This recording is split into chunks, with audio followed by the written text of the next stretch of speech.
बच्चों अब हम क्रिया के बाद क्या करेंगे, क्रिया विशेषण। तो क्रिया विशेषण क्या होता है विद्यार्थियों, देखो जो शब्द संज्ञा या सर्वनाम की विशेषता बताए वह हमारा क्या होता है, विशेषण होता है। जो विशेषण की विशेषता बताए वह परविशेषण होता है, तथा जो शब्द क्रिया की विशेषता बताए वह क्या होता है, क्रिया विशेषण होता है। आपको कैसे याद रखना है कि जो शब्द संज्ञा या सर्वनाम की विशेषता बताए वह क्या होगा, विशेषण। जो शब्द विशेषण की विशेषता बताए वह क्या होगा, परविशेषण।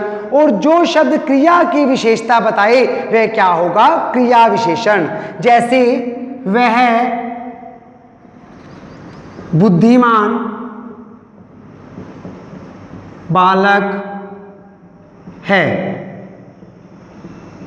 यहां पर जो ये बुद्धिमान है इसने बालक यानी संज्ञा की विशेषता प्रकट की है, तो यहां पर जो ये बुद्धिमान है वो क्या है, विशेषण। तो विशेषण किसकी विशेषता प्रकट करता है, संज्ञा या सर्वनाम की। तो यहां पर संज्ञा की विशेषता प्रकट हो गई है। तो मैंने बताया पर विशेषण विशेषण की विशेषता प्रकट करता है। वह बहुत बुद्धिमान बालक है। तो यहां पर जो ये बहुत है, एक तो मैं ये कहूं कि वह बुद्धिमान बालक है और दूसरा मैं ये कहूं कि वह बहुत बुद्धिमान बालक है। तो इस वाक्य में जो बहुत है उसने बुद्धिमान यानी विशेषण की विशेषता प्रकट की है, विशेषण ने तो संज्ञा की विशेषता प्रकट की, लेकिन यहां पर जो ये बहुत भी है ना ये पर विशेषण है, इसने विशेषण यानी बुद्धिमान की विशेषता को प्रकट किया है। तो यहां पर जो ये बहुत है ये पर विशेषण हुआ। इसी प्रकार जो क्रिया विशेषण है वह क्रिया की विशेषता को प्रकट करेगा। वह तेज दौड़ता है। वह कैसे दौड़ता है, तेज। तो तेज ने दौड़ना यानी क्रिया की विशेषता को प्रकट किया है, अतः यह क्या हुआ, हमारा तेज क्रिया विशेषण हुआ। तो आपको ये क्लियर हो गया होगा कि विशेषण संज्ञा या सर्वनाम की विशेषता प्रकट करता है, पर विशेषण विशेषण की विशेषता प्रकट करता है, तथा जो यहां पर तेज शब्द है ये इसने क्या किया, इस क्रिया विशेषण ने क्रिया यानी दौड़ना की विशेषता को प्रकट किया। तो अब क्या क्रिया विशेषण क्या है कि जो शब्द क्रिया की विशेषता को प्रकट करे उसे क्रिया विशेषण कहते हैं। क्रिया विशेषण के चार भेद हैं। पहला कालवाचक क्रिया विशेषण, दूसरा स्थानवाचक क्रिया विशेषण, तीसरा परिमाणवाचक क्रिया विशेषण और चौथा रीतिवाचक क्रिया विशेषण।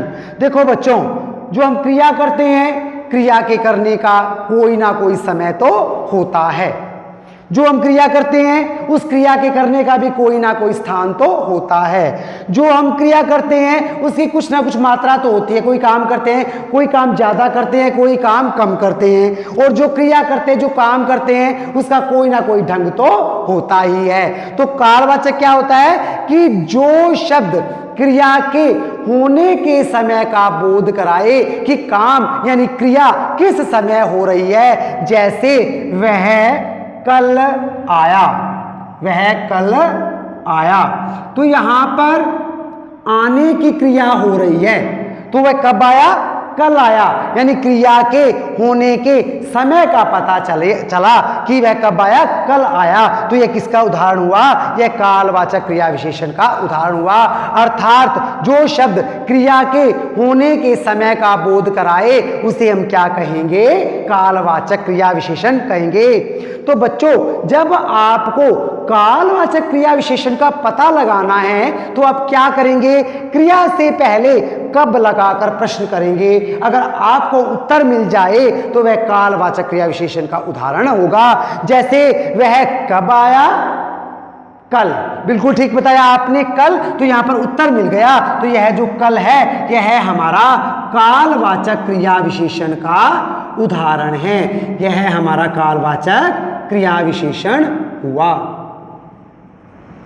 इसी प्रकार स्थानवाचक क्रिया विशेषण, स्थानवाचक कि जो शब्द क्रिया के होने के स्थान का बोध कराए, कि जो क्रिया जो काम है वह कहाँ हो रहा है, वह यहां बैठा, मैंने यहां पर लिखा वह यहां बैठा है।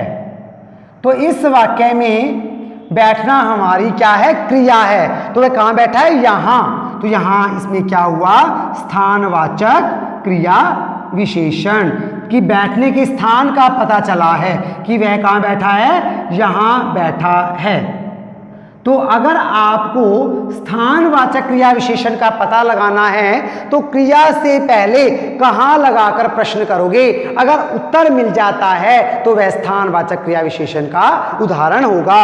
वह कहां बैठा है, यहां। तो यहां क्या हुआ, स्थानवाचक क्रिया विशेषण हुआ। इसी प्रकार परिमाणवाचक क्रिया विशेषण की जो क्रिया विशेषण शब्द क्रिया के नाप तोल यानी मात्रा का बोध कराए, जैसे वह थोड़ा खाता है, मैंने यहां पर लिखा वह थोड़ा खाता है।